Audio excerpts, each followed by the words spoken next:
Ngayong araw nga pala ay birthday ng aking pamangkin na si John Rafael Herrera. Sana all. Kaya itong ang mami niya na nasa abroad ay may pauga na konti sa amin. Yeah, boy.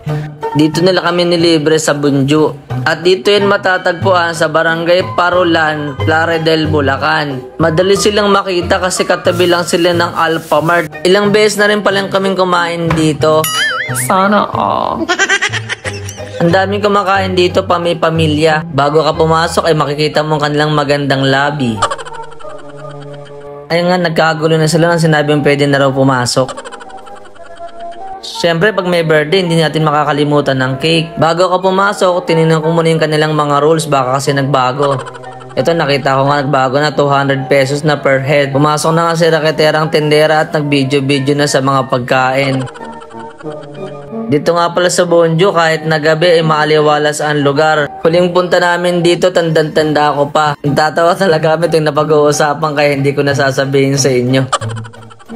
Tungkol yun sa hindi ka pwedeng magtira ng pagkain kung hindi magbabayad ka ng leftover. Sa halagang 200 pesos nga pala ay makakain mo na lahat ng kanilang putahe sa loob ng 1 oras. Sana all.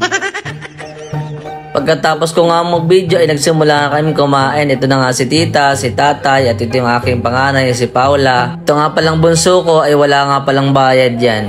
Yeah, boy. Mga panahon nga iyan ay hindi na kami makatayo sa sobrang kabusugan.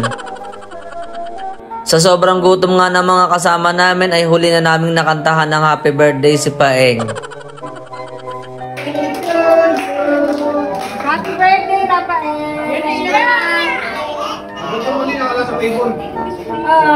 Sa mga gusto ring masubukan ng kanilang mga pagkain dito sa Bunju, pwede kayo magpa-reserve sa online. Hanggang dito na lang po. Salamat po sa inyong panonood. Hanggang sa muli.